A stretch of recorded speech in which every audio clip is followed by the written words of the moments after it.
Welcome to the first episode of Dyslexia Life Hacks podcast. My name is Matthew Head. My intention with this podcast is to record some thematic episodes around things to do with dyslexia.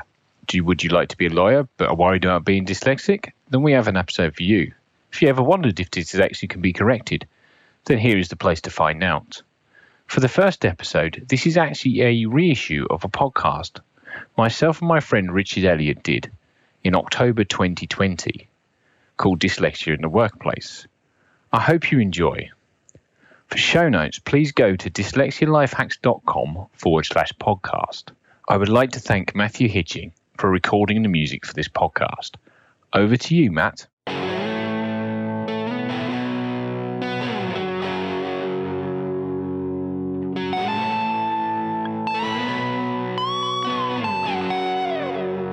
Hello, my name is Richard Elliott Kirk, and I'm here with Matthew Head to discuss dyslexia in the workplace. Hi, Richard. How are you doing? I'm not too bad. Yourself today?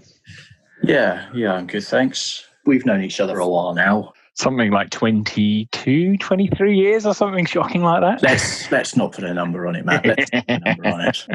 But so we've known each other since the middle of secondary school. And I've been quite good friends since. Best man at my wedding. So you've got the photos, the evidence, and you make good use of them in the speech.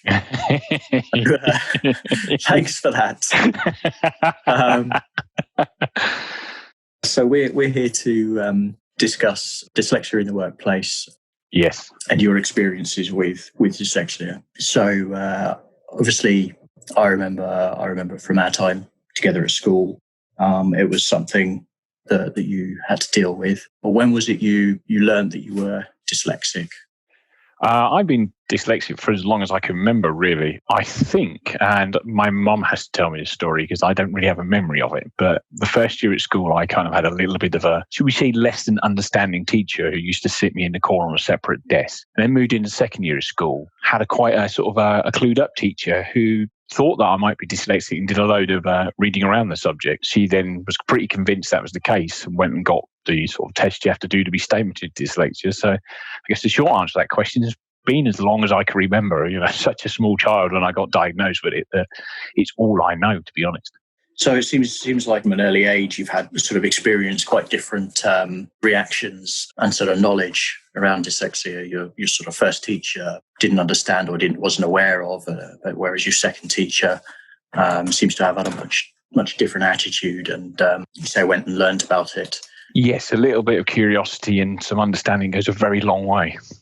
Yeah, certainly seems a lot more supportive. So how has your experience throughout your academic career changed? Because obviously you go through primary, secondary school, and you went and did a BTEC national diploma, went into work, and then came back into academic studies after spending time in the workplace. So how have you found through your academic career that your experience has changed? I think quite a bit. Like I guess starting school in the late 80s, early 90s, it was pretty much my memory of having dyslexia help at school was having the, I can't think what they're called now, but we used to call them the special needs teacher at the time, where you could go sit and do they'd help you through with extra stuff while, say, an English lesson was happening in the main cohort, you'd be having a bit more one-on-one intense stuff through to my GCSEs where that kind of one-on-one stuff dropped out for me. But I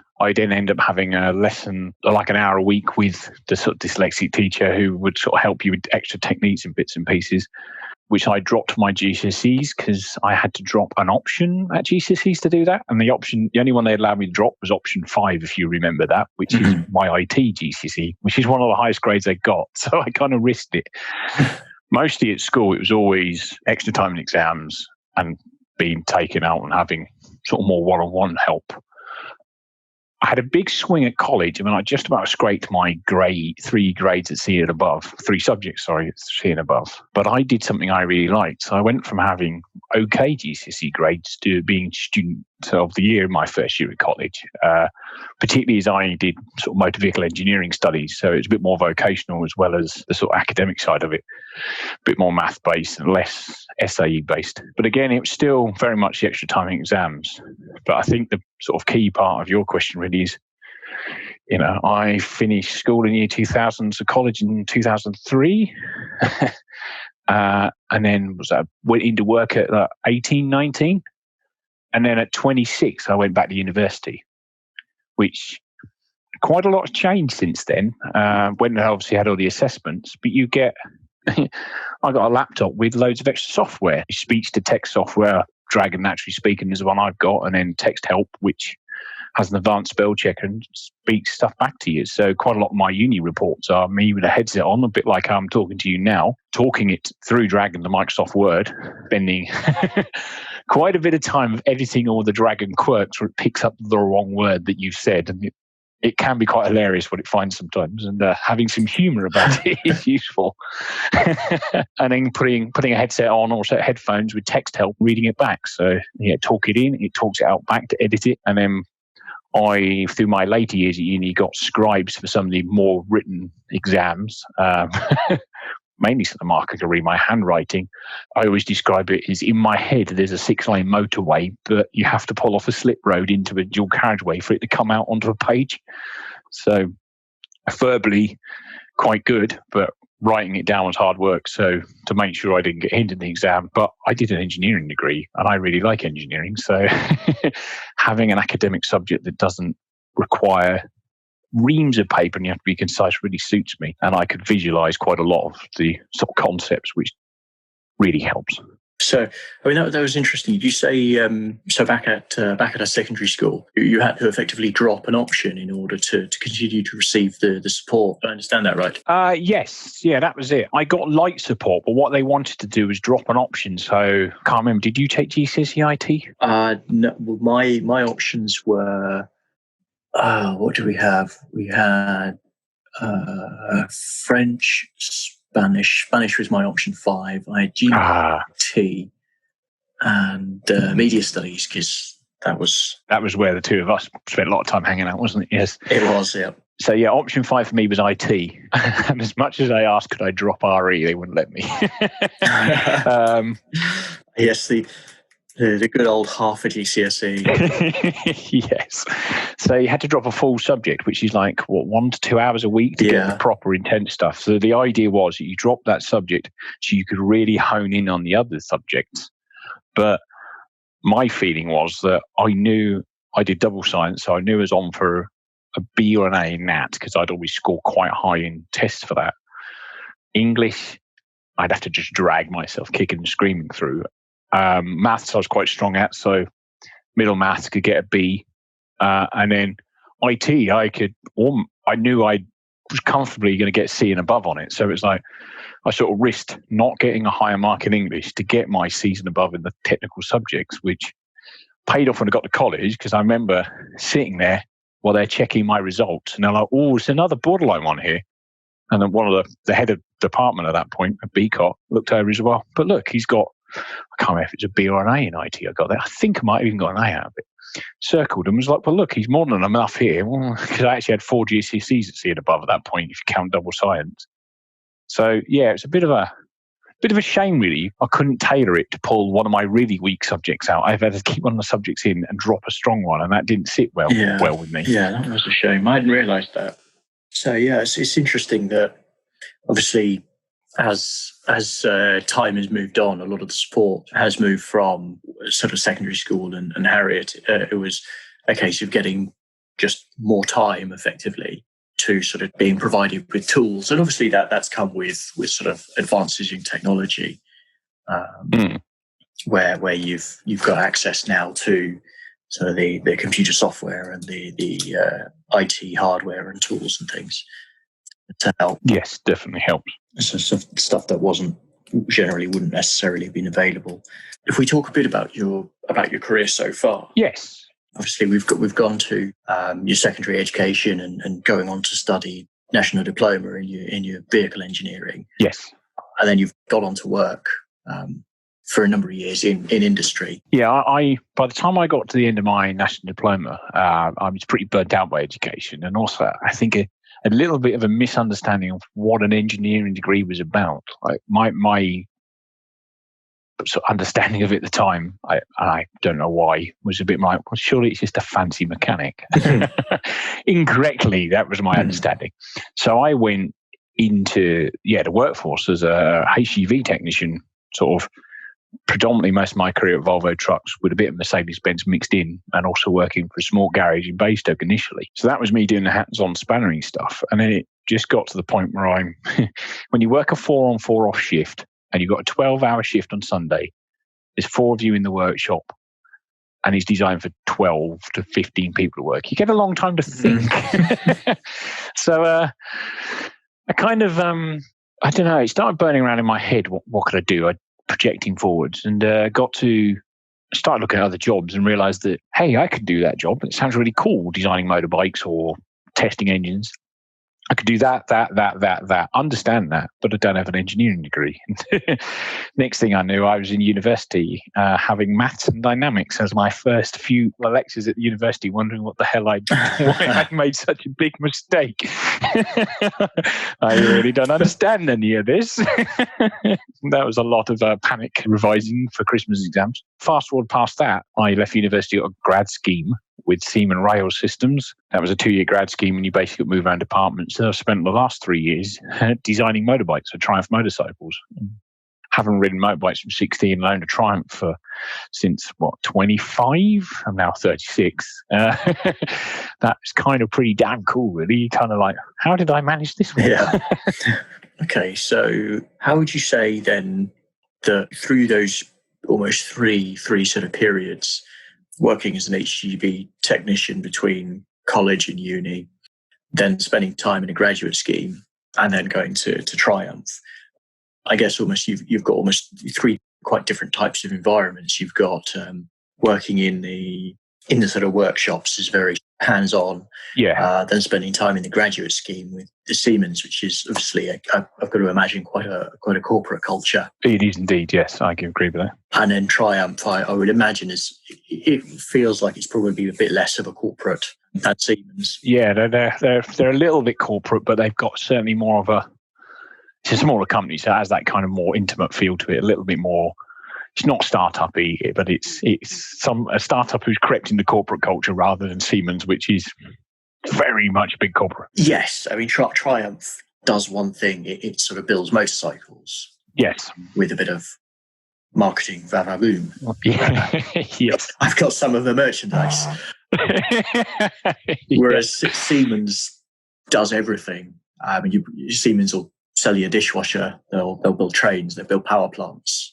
Yes, and the second biggest engineering company in the world. Yeah, very corporate.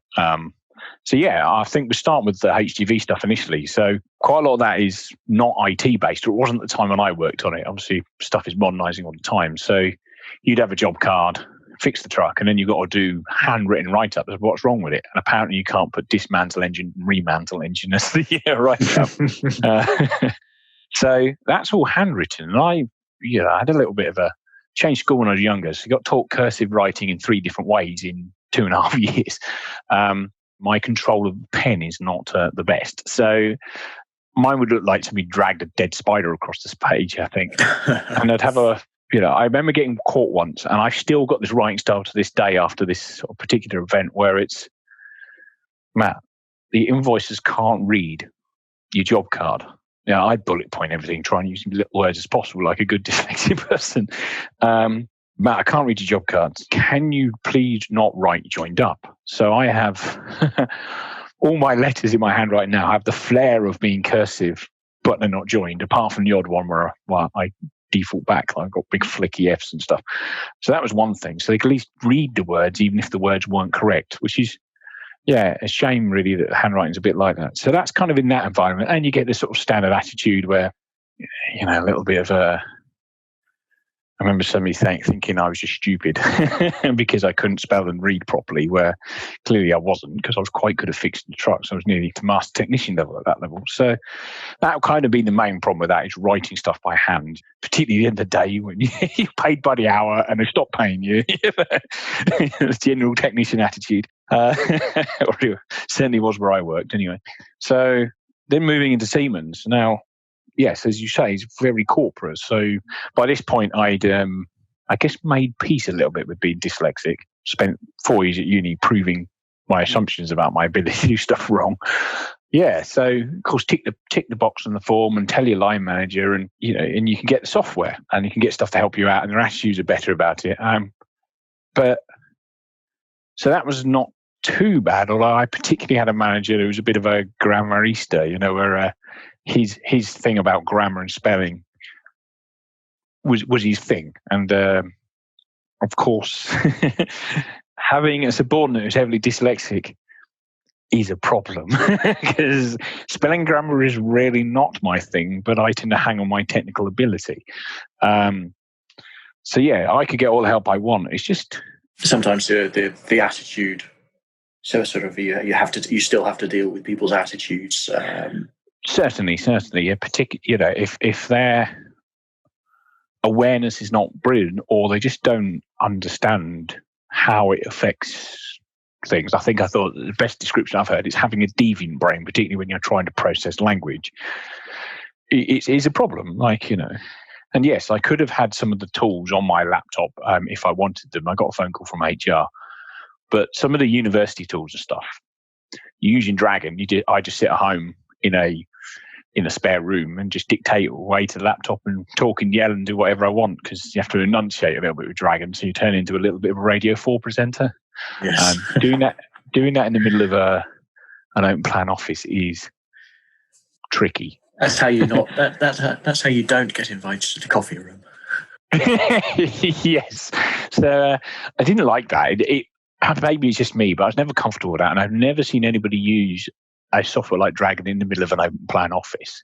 No, I'd imagine it would tend to draw attention to yourself. Yeah, quite a bit, and it's a bit unnatural sometimes. I have to talk to it, even in my generic sort of Southern English accent. So you could get the support, and they're sort of very understanding, but it's kind of tricky to, particularly just the guy I was reporting to. We got on well, and he's one of the few people I've met post leaving that job. I found it really frustrating just trying to get through that kind of attitude things. Triumph was slightly different. Again, being it's a design engineering environment, you do a lot of stuff with CAD and quite creative stuff, and visualizing stuff in 3D space tends to be one of my strong points. And remembering how to use big software packages and stuff suits me. I could spend all day drawing stuff and analyzing it and testing it. But some of the headache with that job, I guess, is some of the age of their software. They've got a particular system they use that they're phasing out this year, stroke into next year. It's black with green text on it. That's how old it is. So you're typing things in that, copying and pasting it into Word, because you're typing it in the main software to get the size of it right, because you're limited on characters. Copy and paste it into Word, get Word to spell check it, copy and paste it back, and then sort of send it to your line manager. That's a bit tricky, and just I think generally with corporations, the age of the software is a problem. So like I've got Office 2019 on my personal computer that does the text reading back. Its spell checker is stronger. Its grammar checker, once you turn all the right things on it, is really powerful. But when you're using 2010, it's not so good. No. I know sometimes in the sort of corporate world, software gets upgraded at the very last possible minute. Yes. Yeah. Usually when the manufacturer stops supporting it. Yes. Yeah. Yep. That's pretty much it. And I think that's no reflection on the two companies I mentioned. That's just how these things are. It's really expensive to have the latest versions. It is, yes. And then you've obviously got all the software interacts with the software. So every time you change one piece of software, you end up having to change a lot of the other pieces of software. Yeah. So that was tricky, but it was a different environment, sort of a more creative environment that sort of suited me a bit more, and a less sort of document-based environment. I would deal with Triumph Thailand, I would deal with German suppliers, Spanish suppliers, and still be able to communicate to them, and they're not English speakers. natively what I wanted. And they seem to understand. I mean, a bit more, because it's a lighter creative environment, a few jokes here, like I remember writing something and it was the venerable something or other rather than the vulnerable, which we thought was quite funny at one point. So minutes ago at the word vulnerable. But colleagues are quite supportive there. Worked in a close-knit team and quite good friends with some of them. If I was doing a presentation, one skill I did cultivate was being really good at doing the verbal part of the presentation and tricking my PowerPoint clicker. But I'd send the PowerPoints to somebody else to proofread before I put it in front of the board, because the last thing you want is the venerable equal in the middle of this board presentation when you actually mean vulnerable. Yes, yeah. I've had a colleague who sent an email around the company apologising for the inconvenience, but with inconvenience spelt wrong. Oh, no. with one of our regional local finance managers. Got in touch with her to make sure that she was feeling okay. Oh, no. So it's easily done, and as you say, so it's. I mean, yeah. I think your example there is like have some humour about it, as long as people aren't nasty about it. No, and I think even for people who aren't dealing with dyslexia, that sending things for people to proofread is always worthwhile. It's something my colleagues and I do as well, and it's just something you have to not be afraid to do, yes, really, isn't it? Yeah, definitely. I think it depends on your environment. I don't know how your office compared to mine. Yeah, being able to have that sort of open discussion with your colleagues to send it to you, and have a bit of humour when they're like, what is this word? Yes. Oh, sorry, that means this. But I've had it where I've asked my friend to proofread a presentation in the morning, and then in the afternoon I would spend 20 minutes with him because he can't get his finite element model to work. And I'm like, why don't you do this and this? Oh, yes. I would. So it's kind of, it's a balanced team. And, dyslexia is it's a learning difference. So it's a spectrum thing. There are strengths that you bring that maybe a non-dyslexic person doesn't. So exactly.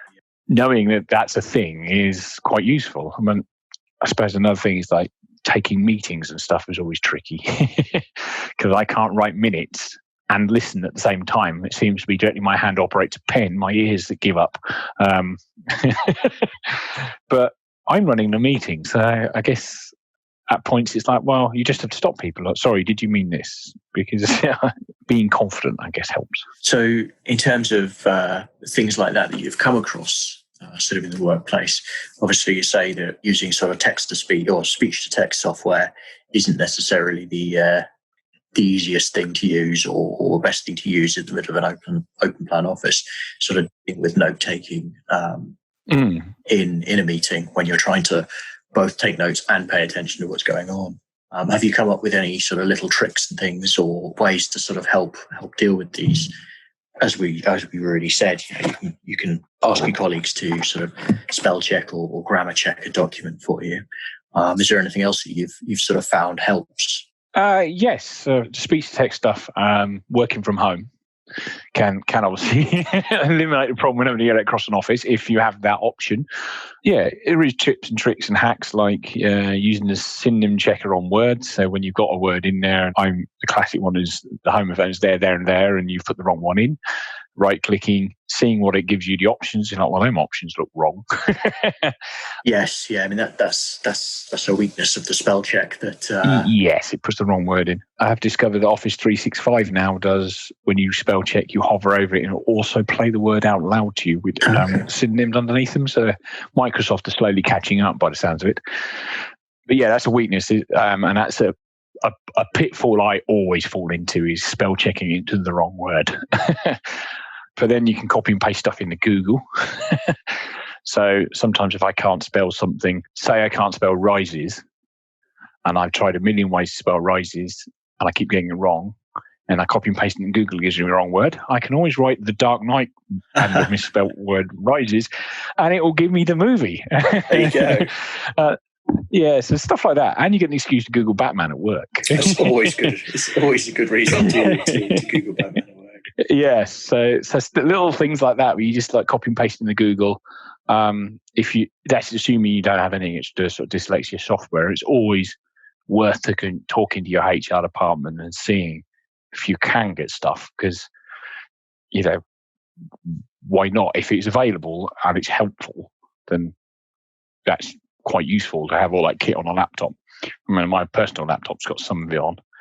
Yeah, asking friends, colleagues, copy and pasting to Google, having routines, silly things like I mentioned my handwriting earlier. I use the same pen all the time nowadays because it's the one that produces the neatest handwriting. So there's like Parker Jotters all over the place in my house and in the drawer at work because that's my pen of choice. Rather than dragging a biro across the page, it just makes everything look horrendous. Depending on what your companies we use, Google have got like an advanced spell checker in theirs, have it turned on rather than the standard one. And say copy and pasting stuff into there to make sure it reads right. And in terms of meetings, it's sort of thing, trying to do what you can to control the pace of the meeting. Yeah, I was aware, rather than trying to set fire to the page with the end of your pen, which is the classic thing to do, either get a minute taker, give somebody else the job of minute taking. If you're chairing a meeting with a load of senior people, that is clearly not going to happen. But at the end of the day, if you are chairing a meeting, then it's your meeting. If somebody does try and steamroll through it, like some people do, and that's just their style, you have control. So you just have to stop them. Like, sorry, what was that? Hang on, I just want to check the minutes. Or even post the meeting, like, hang on, I didn't quite catch the point you had about this. Can you just clarify it to me? And different people have different styles. I know some people sit in a meeting with a laptop and type the minutes that way. I personally don't like that. I will write them by hand in a kind of format I understand and then go type them in a computer quick enough that I don't forget what I've written. So I've got better as time goes on but initially it was more like mental prompts. Oh yes, this person said this and this person said this. People are always on the end of the phone and most people are helpful. I guess wearing your heart on your sleeve helps as well. Like, I'm really sorry, I'm quite dyslexic. Could you just tell me what that was or what this is? People are normally understanding, and if they're not, then what do you do about it? I'm not using it as an excuse, but sometimes there's just stuff that you need help with. Yeah, I mean, as you were saying earlier, everybody in the team or in work will need help at some point. Yeah. You people tend to come to me for Excel tips and tricks. Yes. As you said, you'll get one of your friends or one of your colleagues to spell check or grammar check, and they come to you for help with software. Yes, can help. And I guess the sort of the positive parts of being dyslexic, where you tend to be a bit more creative, quite happy to think left field and stuff, because I guess finding ways around stuff and left field options is kind of what I've had to do all the way through education. So you ingrain a little bit of that grit to it. So yeah, a few times I've been sat at Triumph and like, why have we got this component here? Wouldn't it be better over there? And you could see somebody look at you like, and they think and pause. Damn it. That is better there. I've got to do a lot more work now, but damn, why are you right? Why did I not see that? And I think that's it. And looking at 2D drawings, I'm looking at a drawing and in front of my head, I can visualize it off the page as a 3D part. Mm-hmm. I've become aware that quite a lot of people can't do that. I sort of see it in 3D. Few people do, but other times you're explaining to them, no, it's this. It's having strengths and weaknesses and pros and cons, but everybody in the team has that. Like the person who's brilliant at spelling can't do something else. That's how people work. And I don't know what normal is. So it's quite interesting hearing stuff from your side where you're effectively normal, in inverted commas. You still have to do the same thing, don't you? Like if you send an email, you don't just hit send. You leave it a few minutes, reread it and go, Yeah. Yeah, that's it. You sort of everybody needs to use spell check or sort of whether it's getting somebody else to proofread an email before it goes out to sort of the higher ups or around the business. Yeah. But yeah, so it sounds like sort of just remembering that everybody will need help with something. So it's not just you asking for help. Certainly not. Everybody brings something to the team. So having sort of more positive creative outlook, as I've said, and thinking outside the box, I think does bring something to it. And at the end of the day, if you work for a company like for longer than the probation period, then they obviously want you around for a reason. Yeah. I've never had a manager that says it's a hindrance to my ability to do the job. I mean, I guess I picked an industry that if I worked in law or something, it might be more tricky. But as an engineer, it's important to do reports and to have them to a high quality, and your external communication is up to a standard that reflects the company, but it's not the primary focus is your ability at work. Okay, so we've sort of talked a bit about the support that is available to you, and that has changed over the years as to help you in the workplace and in academics. You've sort of mentioned where living and sort of studying and working with dyslexia has given you a slightly different perspective. Yeah. So it's obviously something that not only is something that you'll sort of have to work with and almost work around, but it's something that actually shapes you and perhaps your attitudes. As you said, it's kind of giving you a slightly different perspective. What else would you say it sort of brings to you in sort of the workplace and allows you to do? Interesting question, and a bit of a tricky one to answer, because it's kind of it's just how my brain works. I don't have any comparison, I guess. I'm becoming, as the sort of the journey goes on, becoming more and more aware of, I guess, what maybe how being dyslexic myself has shaped my thoughts, feelings, opinions, and work ethic, and how I go about business. As we mentioned earlier, from 6 years old, being stalemated dyslexia, it's education was a grind. It was a slog, and it was hard work. But I think that instills sort of a level of grit. Yeah, it's a sort of level of grit and maybe a level of determination. You look at the amount of successful people that have dyslexic. I'll just chuck a slide up, actually. Can you guess, Richard, on this slide, which one of these is not dyslexic? Which one of those is not dyslexic? Trying to think if I recognise all of the faces now. I recognise most of them. Yes, yeah. One or two of them I'm sort of thinking, oh, I recognise that face, I'm sure. It's a bit of a trick question, Richard, to be honest, because they're all dyslexic. So they're all dyslexic. You've got Formula One world champions, singers, business leaders, directors, actors, even authors and scientists. So it's all over the place. Quick run through: Agatha Christie, Danny Glover, Florence and the Machine, Richard Branson, Steven Spielberg, Tom Cruise, Muhammad Ali, Lewis Hamilton, Keira Knightley, and Albert Einstein. It was Christie and Florence and the Machine I wasn't quite sure on. Yes. In fairness, never would have got Florence and the Machine. Right, fair enough. Not cool enough for that. But yeah, so back to sort of the original point. Personally, I think that level of grit that's put into you has driven people to be successful if they take that path. Also, you learn how to be a bit of an autodidact, as a self-teacher, because the conventional method of teaching doesn't really necessarily work for you. To be able to do this recording, I taught myself how to use an audio editing software yesterday by videos off YouTube and stuff. I think some of that is born out of some of the stuff at school just doesn't work for you. Learning.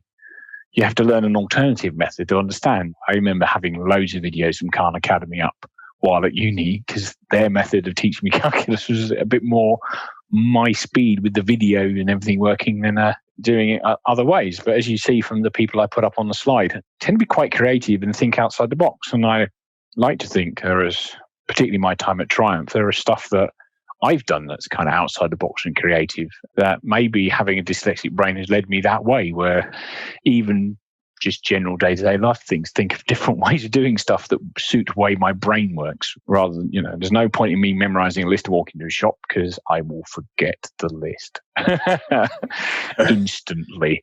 So I don't. So I find other ways of bullet pointing on my phone and all that kind of stuff. I think it's a positive thing for anybody in an organization.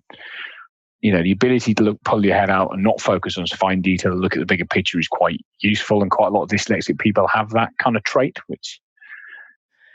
I think we've talked in the past where you've been involved in project work, and where sort of some team members have been very detail orientated and will spin sort of numbers and minutiae out And it might be not something that you've been able to sort of respond. Yeah, that's always the struggle. If somebody asks you for the little numbers and minutiae, I just can't keep it in my head. Yeah. But then where you found that you were able to sort of deal with the bigger picture and stay focused on that sort of better than other members of the team, perhaps that has come more easier to you than where other team members have sort of focused on the minutiae. I think you're correct. Definitely keeping the bigger picture rolling is quite useful. Against some of your colleagues, you can do the very minutiae thing, but they kind of get a little bit blinded by the minutiae, maybe. I mean, not all of them. They're obviously very talented, but I think not having that rolling in head sometimes and having a strategy for where it is is quite useful. It does keep you on the bigger picture stuff. Able to see the wood for the trees, as they say. Yes. Yeah. So no, I honestly think it's a positive thing, and it is what's made me, and it's what makes me as an employee work in an organisation. And it's certainly not something to be shying away from. It's certainly not something to be scared of or embarrassed about, particularly, which was something I used to suffer from, particularly as a younger man and a kid, definitely as a kid. But I've realised that how there is I can do more than I really ever realised, and be more people are dyslexic than I realised. Yeah, I mean, it's something that it's sort of people's attitudes and things need to sort of be worked on. I mean, it's sort of always presented as a sort of a handicap, although it presents challenges in one area. As we've discussed, it potentially gives you sort of skills and ways of looking at things that the people without dyslexia may not benefit from. Yes, I completely agree. You know, you and I have been friends for years, and you're not dyslexic and I am, but I don't think so. Any interaction we've done and stuff I've planned for you and you've planned for me, and we do it in different styles, the outcomes are always good fun. It still works, yeah. Yes, definitely, yes. And, you know, people are different, and that's what makes people fun. I think with that, we've probably come at a natural end. Yeah, I agree. Thank you for joining me this evening. Thank you for listening. Been here with Matt Head just once again, and I'm Richard Elliott. So I hope you've enjoyed.